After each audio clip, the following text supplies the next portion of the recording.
Ladies and gentlemen, welcome back to the Crypto News Podcast. We are buzzing as always. Super pumped to get into this one. Before we do, you guys are probably wondering, what is this shiner on my cheek? Guys, we had family Easter. My mom, shout out to my dad too. My parents always have such a good spread. There were mini eggs. There were lint bunnies all around the house. We had aunts and uncles who did some bacon. And guys, I literally consumed copious amounts of sugar. And I woke up on Monday with a nice little Mount Everest on my cheek. And my girlfriend's trying to work some magic, putting all this, girly stuff on it to try to get the mountain down. But the mountain is still there. So my apologies for the mountain on the cheek. It's driving me insane, but can't wait to get into this one. Today we have Daniel Marin on the show today, founder and CEO of Nexus. He founded Nexus back in 2022. While he was at Stanford with the mission to enable the Verifiable Internet, which will redefine digital trust and create a more transparent, secure, and efficient world. To achieve this mission, Nexus is building a globally distributed Layer 1 blockchain powered by a zkVM engine.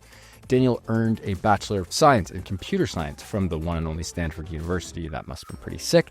He was also named to Forbes 30 Under 30 list in 2025 and earned bronze medals at the International Physics Olympiad in 2018 and 2019. Wow. Different arenas, my friend. You have geez, what a brain. Daniel, welcome to the show, my friend. Pumped to have you on. How you doing this lovely morning? I appreciate it. No, thank you. Very grateful to be here chatting with you. And yeah, excited to have a great discussion. 100%. Let's start with the market here, dude. Are we back? And just for the listeners, we're recording on Wednesday, April 23rd. This will air on Monday, the 28th. We've had a good couple days. We had, I think, 6 weeks of nothing but a bloodbath, and we're sort of looking good. Are we back, or is this still are we still in spooky time?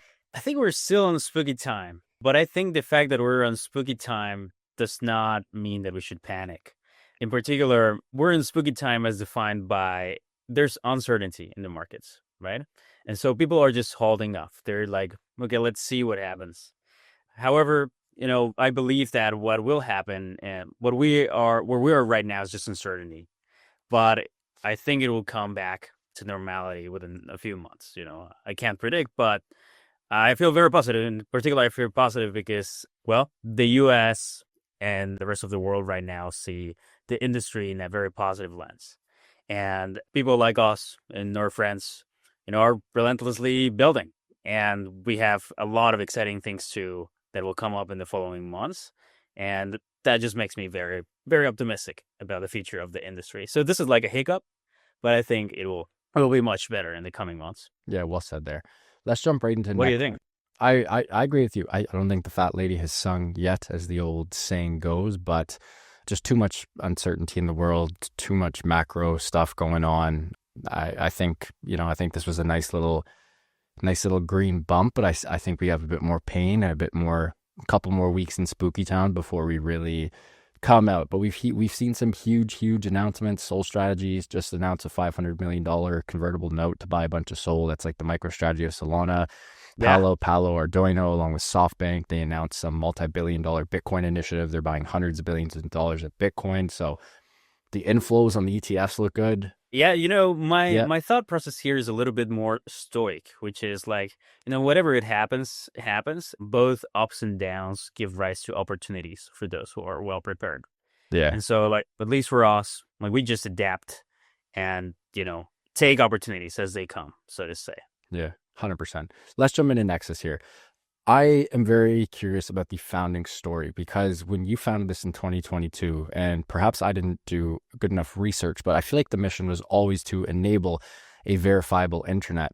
In 2022, I think that was the first year that LLMs, it might have even been 2023, Daniel, but yeah, that's when it was 2022. I think it was 2023 when they catched up, but I'm not sure if it was 2022 when they came out. Okay.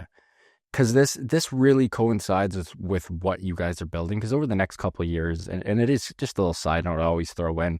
I was at a baby shower on Saturday. I got asked about AI.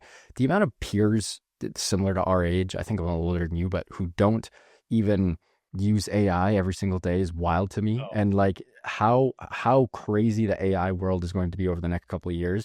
We are going to need a verifiable internet. And I'd love to know, what was that aha moment? What were you and the team, what was that boom, bada bing thing in 2022 where you were like, shit, we got to build this thing? Walk me through that whole story. Incredibly curious to learn more. Yes, yeah. So something interesting that I think I didn't mention enough is I actually studied AI at Stanford. Like that was my official concentration. And by the time that I founded the company, LLMs did not exist, or at least they were not like super popular, right? They were just like getting started. Having said that, the whole reason of building the company was because we saw another vertical accelerating at, incredible speeds, and that's that of zero knowledge proofs, right? And so it's interesting because there's a lot of parallels between AI and zk that I think people don't really talk about. And just as how in AI you have those models, GPT-3, GPT-4, Gemini, etc., and they are general purpose intelligence models. In zk, what we're doing at Nexus and many other things that we're doing is we also have general purpose verifiable computing models. And this is what we've built from day one. Nexus 1, Nexus 2, Nexus 3. These are the lines of zkVMs, right? Zero knowledge virtual machines. And very abstractly, they're machines that allow you to prove whether something's true or false, which is quite abstract, but it's also quite powerful. And these machines just get better and better and better in terms of capabilities, security, speed, performance, parallelization, memory usage, etc. And so we at Nexus, we are focused on developing those machines, zkVM1, zkVM2, zkVM3 that we recently announced, and it's about 1,000 times faster than zkVM2. There will be a zkVM4, etc., and so on and so forth. Now, what you just mentioned, right? We announced a few weeks ago, I think now it's probably like a couple of months, the Nexus Layer 1 blockchain, right? Which is powered by the zkVM that we have produced and invented, so on and so forth. And answering your question about the history of the foundation of the company, what was the aha moment, so to say? It was the moment that I saw that a paper came out. This paper was the NOVA paper, which came out of Microsoft Research. And it explained how to construct proofs in a way that was extremely simple, number one. And number two, it explained how to combine proofs. So like if you have a proof for a computation and I have a proof for a computation, we can combine them together and produce one. And so I immediately saw sort of like how this would enable a company and the industry to, number one, build one of the first verifiable machines ever, which is the zkVM. You can use this technology to build these proofs.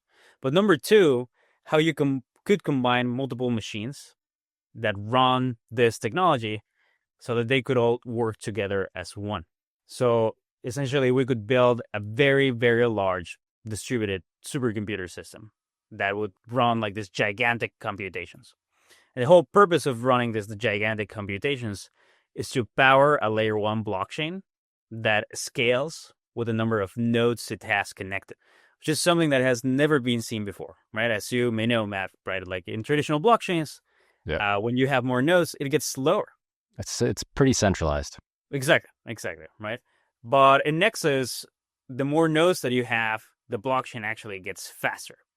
Now, there are some caveats there, technically speaking, but the whole point is that you get more computing power that allows you to compute proofs faster for layer 1 blockchain. And so, you could consider it a eureka moment, so to say. But I knew that building that future would be insanely hard and that it would take a long time. But that's what we've been doing for the last 2.5 years. And as you know, we've launched 3 testnets so far that have gotten like millions of users.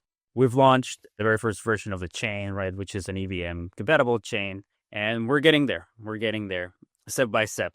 So that's what we mean by the verifiable internet, right? A world that is verified, end to end. And we see this as going beyond blockchain into topics such as human identity, high security computing, private computation, right? And so the company is exactly positioned to capture this opportunity. Yeah, well said there. Great way to kick off the show. Perhaps just for and I know this is a tough one, so my apologies before I throw this at you here, Daniel, but for the non-crypto folks, how would you, I think you did a really good job of explaining what ZK tech is, really just, sort of the binary way to show what is true and what is not true, or true and false, however. And a good example I always give is like IDs, where it's like, again, I'm 30 now and I have a beard. Even when I don't have a beard, sometimes I'll get ID'd when I go to the bar, right? Where it's like, they get to see my address, they get to see all my personal info. Yeah, ZK Tech, it could just be, is Matt over the age of 19, which is the legal exactly. age to have a couple wobbly pops in Canada, or at least most provinces in Canada? Yes, he is. Boom, it's done. It's binary instead of showing all of your personal info. Exactly. With enabling the verifiable internet, why and sort of how could you explain to the non-Web3 listeners, like why ZK Tech is needed in this whole sort of equation? Absolutely. Well, in a world where we no longer know what is true and what is not, we need some technology founded in mathematics that can tell us, what is true and what's not, right? And so, to your point, right, it's like I don't know if this image was even original. With CK, you can prove there's some, for example, works from Stanford that allows people to prove that the image has the correct origin, or that at least is the transposition of some previous image. That's so that we can credit the original creators, right? High security computing, right? It's like you don't know whether your machines on AWS actually ran the algorithm that you wanted to run.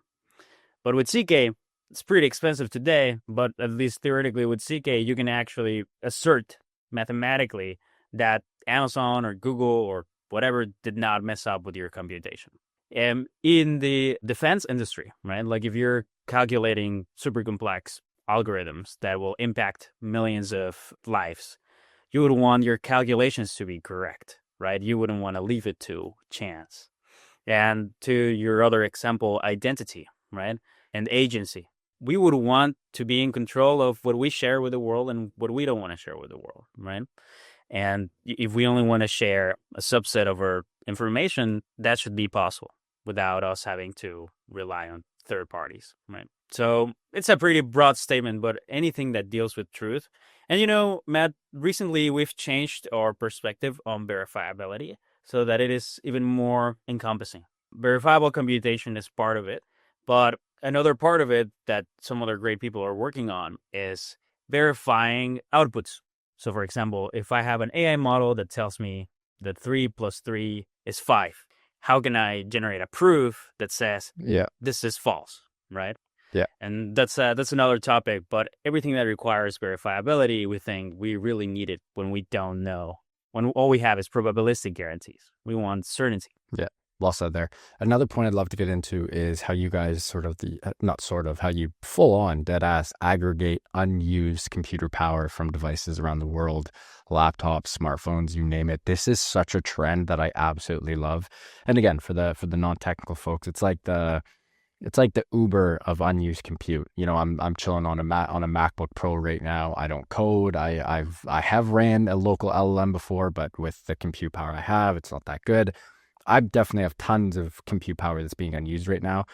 I could, not partner is the wrong word. I could jump in bed with Nexus. I could give them my unused compute power and I get rewarded in return. This trend has been absolutely massive.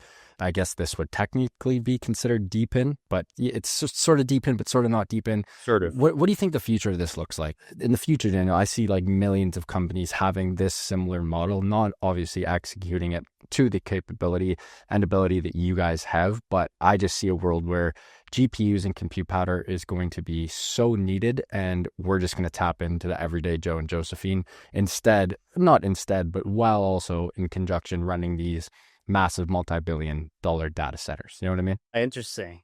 Yeah. So you've made two good points there, right? The one is like how do we do it, right? That's part of the question, and the other one is like what is the future here? Like, will other companies tap into that? As you know, there's like a few other projects that have like this Yeah. decentralized GPU, Yeah. marketplaces, etc. What they do is they sort of like have more of like a one-to-one matching mechanism, right? It's like they map unused GPU power to some people that want it, Exactly. whether it's for AI purposes, etc. Right? At Nexus, we don't have such a market. In fact, it's an orchestrated compute, right? It's like we have a really large, gigantic computation that we need to complete. We partition it into pieces, and we distribute those pieces to all members of the network.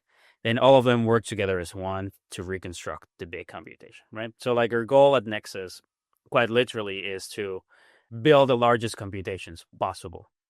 And answering your question about why we can do it because of verifiability, right? We can send you a task and you can return to us the completed task and that proof that you completed it successfully, right? Without proofs, you cannot verify if third parties actually computed correctly.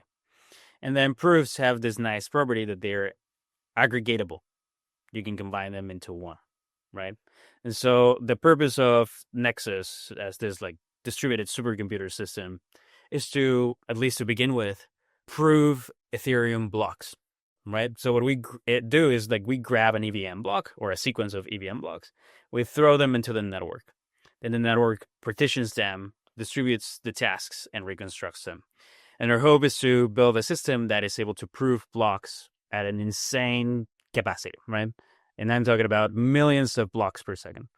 Now, with respect to what will happen, the truth is, like, our model is based on a couple of other projects that were pretty successful, but they were, back in the day.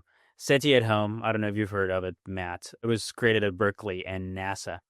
And it was also a distributed volunteer computing project where the goal was to run this like really big computations for finding aliens. So, NASA actually ran that effort. It was like astrophysics computations. They needed insane amounts of computing power. They got about 100,000 people to supply compute. And they actually broke the record to the world's largest computation ever performed. This was in the year 2000. And then using that technology, Stanford built a similar project that attracted more than 100,000 people. But the goal was not to aggregate computing power for astrophysics purposes. It was for protein folding, because this was during COVID, right? So during COVID, people were trying to solve like this protein thing, just for biological research purposes. So he actually broke the world record again. So at Nexus, we've taken inspiration from both of those architectures that have ran the largest distributed computation projects ever. And our goal is to do that, but for the world of verifiable computing, right? zk, and in particular blockchain, right? So like to use that model to power a layer one blockchain. Now, we've gotten some good conversations with other projects in the blockchain space that are actually interested in using the infrastructure that we've built for their own deep end projects, right? Because it's obviously very hard to build this, but once you have it built, you can use it not only to compute proofs, but you can also use it for distributed machine learning training, right? And data and whatever. So, this is not official, but we've been thinking about so we have this UI that users can connect to, which we call the Nexus OS. And it's a one-click connect type of system that automatically allows you to supply compute to the network. We've been thinking about adding modules to the OS so that people can program apps on the OS and, use compute as specified by users, right? And in such a case, users wouldn't only receive rewards from us, but also from any partner that is using their computational power. Interesting. So like not just farming Nexus, farming anyone. Wow, Now we're talking here. Exactly. Think about it like it's like eigenlayer, but for compute. It's like restaking. It's like recomputing, right? It's like you can use your compute for other projects. Interesting. But this is an idea. This is not like what we're actually trying to do, right? Yeah. Breaking news on the Crypto News pod. We'll see this pop off in a couple of weeks here. I'm joking. You never know. Keep your eyes peeled, folks.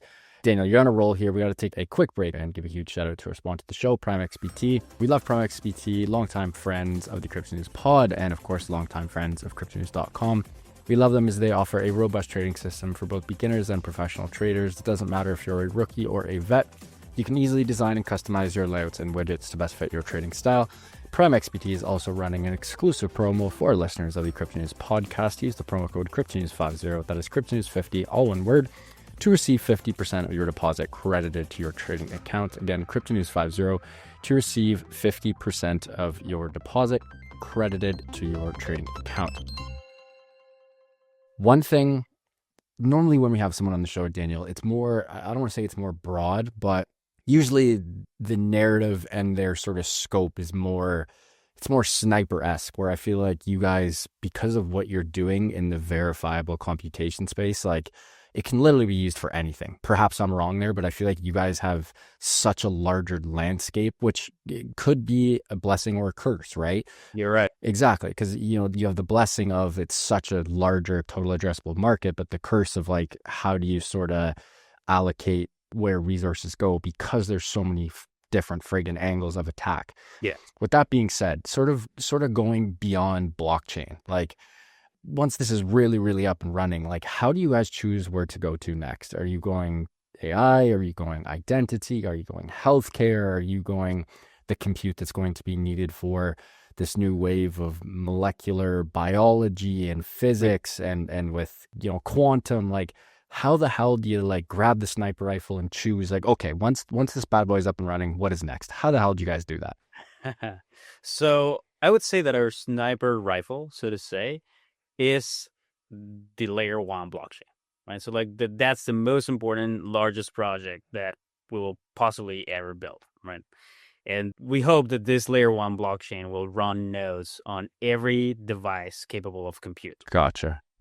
Right? So like our TAM, so to say, in terms of nodes, we hope it's more than 8 billion, right? So like we would feel accomplished, so to say, or that the project is somewhat completed once a Nexus node script was running on every computer. So every phone, every tablet, every laptop. So, but thankfully, the layer one blockchain it's a world computer, right? It allows us to partner with people in many ways. So to date, we have an ecosystem of partners.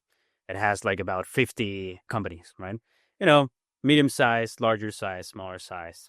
And they are all interested in working with our technology on many ways, right? Some on the side of zk, some on the side of AI, some on the side of the blockchain, right?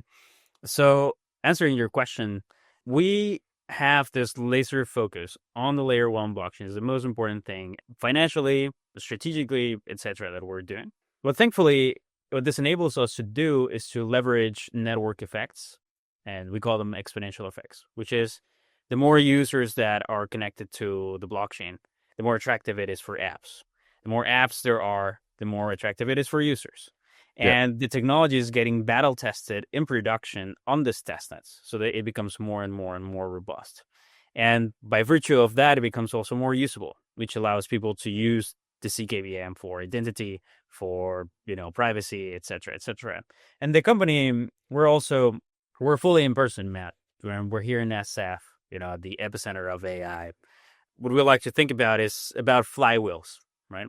And so a lot of the things when you build a company, right, is like you have a lot of moving pieces, right? And you're sort of like trying to move one of each and upgrade them and then upgrade them and then upgrade them. And so what I like to call this philosophically is achieving escape velocity, right? And so like very few startups get to that point. We're trying to get to that point where the momentum is just so big that we can just let it go. And then on top of that, build a suite of products. Obviously, the suite of products there's sort of like two ways to think about it, right? Like one thing is like what we're excited about. And the other thing is what's beneficial for business and for our partners and for our other products, right? And thankfully, we're a very practical team, right? So for example, let me tell you, something that we're really excited about is Verifiable AI, right? It also happens to thankfully be also very good for business because it allows us to collaborate with a lot of other partners with which we can collaborate on some of the other areas that we're building. And so there's like this dance, so to say, in which one of the avenues of attack, as you call it, actually helps all of the other avenues, right? Yeah. But to your point, it's a tricky dance, so to say, because if you don't play it well, you can just become unfocused and then you can just lose. And that happens very often. Yeah, well said. Yeah, you have to like balance it. The verifiable AI is, to me, that's going to be a huge, huge part because I feel like, Daniel, the verifiable AI will be, I feel like that will almost be a synonym for verifiable internet because I feel like in a couple of years, like every little thing we do is going to be AI powered. I just can't see a world where it's not AI powered. Like last night, I'm a huge hockey guy. There's no chance I'm missing any Toronto Maple Leafs, playoff hockey game. Just like most people in Toronto, we live and die for that stuff. Yeah. I used to go to a website called Daily Faceoff, and it's a great website. It's a classic 2010 website with tons of bullshit banner ads. Takes, 50 seconds to load. It's super sticky in a bad way. It's terrible. And then I was like, you know what? I actually haven't done this on ChatGPT yet. I'm like, hey, do research on the game tonight. Give me the starting lineups for both teams. I cross-referenced it with Daily Face Off, which literally has actual humans checking, speaking to reporters who are at the morning skate to verify, speaking of verification, and it worked. That's just one example where it's like, I just cannot see a world where we're not using everything. How important do you think verifiable AI will be in a sense of like, is it going to be, are we going to live in a world where people are constantly going to be like, is this real or is this not? Because right now we sort of just like, we check one Google reference, we check another. No one, sources peer-reviewed stuff like we had to do in university or college. But what do you think the sort of the future of like verifiable AI looks like, and how big of an impact will that have on our lives? Yeah. So I was just giving a talk at this like Stanford Blockchain Science AI conference, and Ilya from Near was there. And something that he was saying in his talk was that he expects that 98% of users of blockchains, for example, will be AIs. And so we have to... Users, right? So people make transactions on blockchain. And that's a paradigm shift, right? Like we all thought about like, hey, I submit a transaction to the blockchain. No, the truth is it's all bots today. Yeah, it's true. Right? And they're enhanced nowadays with AI, and they're just becoming more and more and more. And yeah, I don't think people talk about it enough, but so that's just a tiny example. I think I was talking to the team, and it's like, there is no more SaaS. There is no more software, so to say. Like everything is AI. Yeah. In fact, we at Nexus, like we code with Cursor, right? We are enhanced by Copilot, etc. Everything that we do is AI, and I just cannot see, to your point, a world where software and AI don't become like synonyms. SaaS, Daniel, SaaS is gone. It's literally like AI API wrappers as a service. Like someone needs to coin it. I don't know what the new lingo is. Yeah, we need a new term. Exactly. So so that's the case right now. And so if you're building a company, you need to think that that's going to happen, because it's going to happen, right? And so for us, Verifiable AI started from the side of how can we prove AI inference, and how we do so is we have the zkVM. And we extend it with so-called precompiles that accelerate special purpose instructions. And these are matrix multiplication. So it's like, how can we prove matrix multiplications faster? Not only matrix multiplications, but vector, matrix, and tensor, which are like higher dimensional vectors.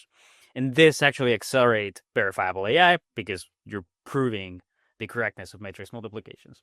And so like that's how we started. But verifiable AI, as we were just discussing, means many things, right? It doesn't only mean prove inference. It also means prove training. It also means check the correctness of outputs. It also means check that you ran the correct AI model. Yeah. Right? Because you can tell me, hey, this is what Gemini told me. Maybe it was some model, right?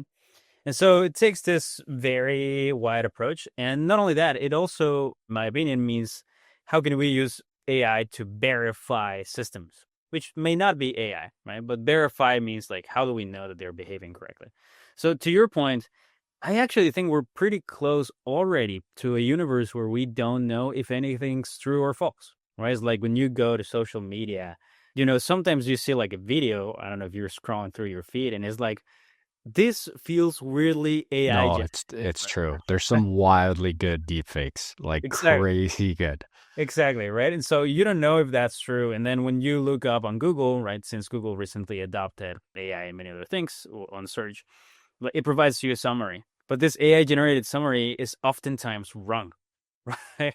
And so, like, if that is our source of information and it fails, and, how can we do anything? Like, we were already pretty bad with, misinformation and all of that. But now if the very people that we trust, let's say Google or whatever, they tell you things that are wrong. Yeah. It's like, who can you trust? I would love a wrapper that, and again, this is where now the whole data sensitivity topic comes into play, which is another, I think, $1 trillion business idea. But what did I do last night? I told you about trying to find the lineup, the lineups for the starting games. I said, give me the lineups for every team in the playoffs, but I didn't give a good prompt like I did the first time. So I used 2 really good prompts to get 2 correct answers. And then I used the shitty prompt, which was do the same thing for the rest of the teams in the playoffs.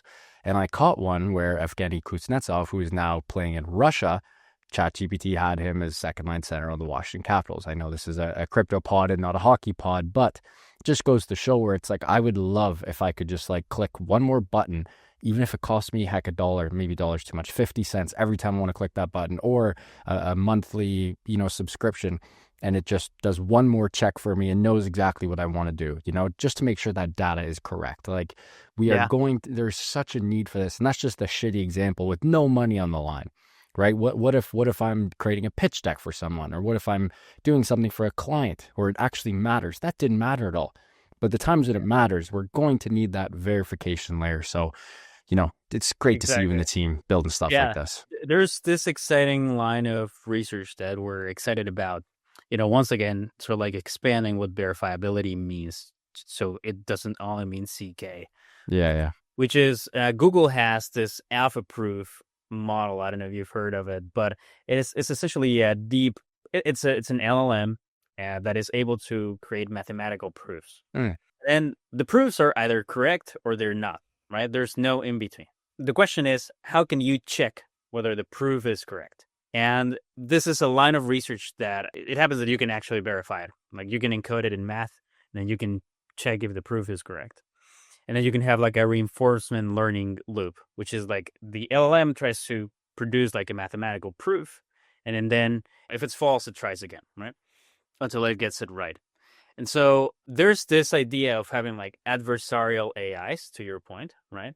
Which is like you can use a model to try to come up with a solution. And then you can use another model to try to question that solution, right? Try to find how it's wrong. And that's also applicable to cybersecurity, right? You're able to, do tell a model like, hey, code this for me. And then you should be able to tell another model like, hey, attack this software system. Yeah, try to break this, yeah. And, we're actually doing some of this at Nexus, right? So like we build the zkVM, we build the blockchain, etc. Well, it's not only like you build it and it's done. It's you build it and now you need to attack it in a million different ways. Yeah. Right. And so we're building part of that infrastructure that allows us to constantly attack from many sides, from denial of service attacks to just like bugs, try to find bugs on the code. That just makes us more certain that our zkVM is secure, that our blockchain is secure. So we've been thinking about, well, can we export this technology, right? Can we make it more general so that we have this adversarial system? And does that fit into the realm of verification, right? Because, once again, not everything has to be CK. And if a user asks a question such as, hey, give me, the top 10 players from this sports team, and that gets produced, then maybe automatically, maybe not automatically, maybe with some extra dollars in line, right? You should be able to invoke a swarm of agents that question that, right? And give you 99% confidence. Your data is right. Well said. Daniel, what an episode, man. Really appreciate you coming on. Geez, we literally just scratched the surface. At the rate you guys are moving, we'll have to have you on for round 2 as well. Before we let you go, 2 quick things. What is next for you guys? Again, this episode is going to air this coming Monday. What news do you have popping off over the next couple of weeks? How can people get involved, and where can they find you personally, and of course, Nexus online and on socials? Yeah. So as we discussed, we've launched 3 testnets so far. Our third testnet was called Testnet 2 and had, millions of users, etc. We just announced recently that we will launch our third and final testnet. So this is Testnet 3. This will be, once again, a global release. And this is coming in Q2. So in this quarter, it's going to come. So yeah, big announcement for everybody to be ready for that. And then mainnet is coming soon as well. So we're announcing that Nexus will go to mainnet in Q3 of this year. And we're pretty certain about those dates, unless, something really destructive happens in the world. But we're going to go and do it. It is part of our philosophy, right? We're just shipping. We're just shipping and shipping and shipping. And so, you can find us at nexus.xyz. And, I'm there. You can contact us, hello@nexus.xyz. And we're obviously hiring. So, like, if you're in SF, we're more than happy to chat. We're right here in the Bay. Love it. Folks, what an episode with Daniel Marin, founder and CEO of Nexus. What an episode. We touched a little bit of everything, enabling the verifiable internet, aggregating unused power, a big deep dive on ZK tech and verifiable AI, and of course the future of AI. Huge shout out to Daniel and the team for making this happen. If you guys enjoyed this one, and I hope you did, please do subscribe. It would mean the world to my team and I. Speaking of the team, love you guys. Thank you so much for everything. And back to the listeners, love you guys. Appreciate you tuning in as always, and keep on growing those bags, keep on staying healthy, wealthy, and happy. Love you guys, and we'll see you on the next one. Ciao.